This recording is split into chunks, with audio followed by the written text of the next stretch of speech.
विदिशा भारत के मध्य प्रदेश का एक ऐसा शहर है जहां श्री राम के पद चिन्ह आज भी मौजूद हैं। वनवास के दौरान भगवान श्री राम विदिशा से होकर दक्षिण दिशा में गए। यहां भगवान के पद चिन्ह है जो आज चरण तीर्थ के नाम से प्रसिद्ध है। भगवान राम के विदिशा में आने के उल्लेख भी पुराणों में मिलते हैं। क्या कुछ इस पवित्र स्थान की मान्यताएं, देखते हैं इस खास रिपोर्ट में। विदिशा में चरण तीर्थ एक प्रमुख धार्मिक स्थल है। चरण तीर्थ बेतवा नदी के बीच में स्थित एक टापू है।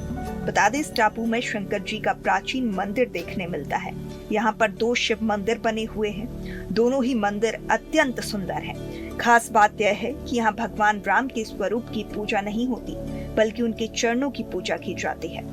मंदिर के पुजारी बताते हैं कि इस जगह के बारे में कहा जाता है कि यहाँ पर श्री राम के चरण पड़े थे, इसीलिए स्थान को चरण तीर्थ के नाम से जाना जाता है।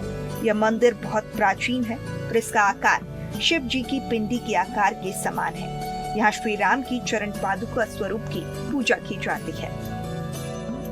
भगवान श्री राम वनवास जाते टाइम और पुष्कर जाते टाइम चरण तीर्थ पर आए हैं और माँ बैत्रवती में स्नान करके उन्होंने जो है च्यवन कुंड में अपने पिता का श्राद्ध किया है।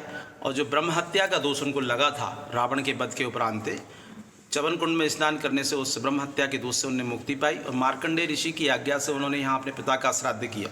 जब से ही इस जगह पर भगवान श्री राम के चरण चिन्ह अंकित हैं और श्री राम के चरणों का पूजन होता है। मकर संक्रांति, सोमवती, शिवरात्रि पर यहाँ बहुत भव्य मेला भरता है और मध्य प्रदेश अपूर्ति नहीं पूरे देश भर में इस बात की मान्यता है कि चरण तीर्थ पर भगवान श्री राम आए हैं, उनके चरणों का यहाँ पूजन होता है। इसलिए श्री चरण तीर्थ मंदिर या चरण तीर्थ धाम कहलाता है।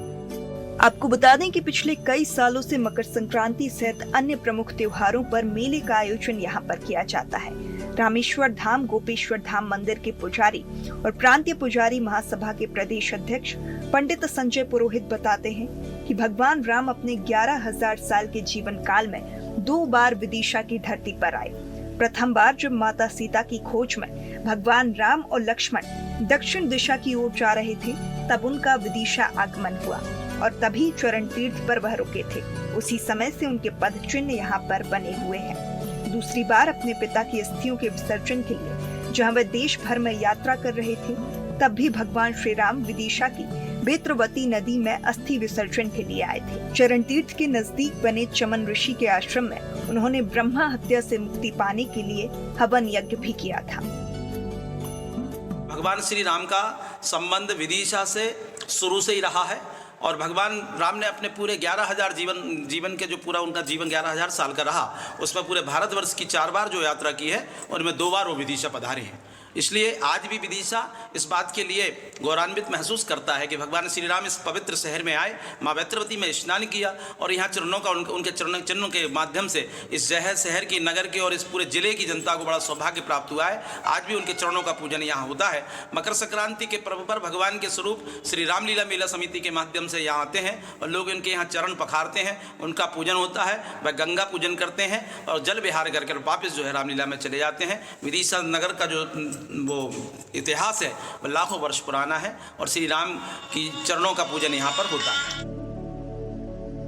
पुरोहित जी बताते हैं कि यहाँ महाराष्ट्रीयन शैली के 2 मंदिर हैं। इसी जगह को चरण तीर्थ कहा जाता है। चरण तीर्थ पर शिव जी के 2 विशाल मंदिर भी बने हुए हैं। इनमें से एक मंदिर मराठाओं के सेनापति और भेलसा के सूबा खांडेराव अप्पाजी ने 1775 में बनवाया था और दूसरा मंदिर उनकी बहन ने बनवाया था।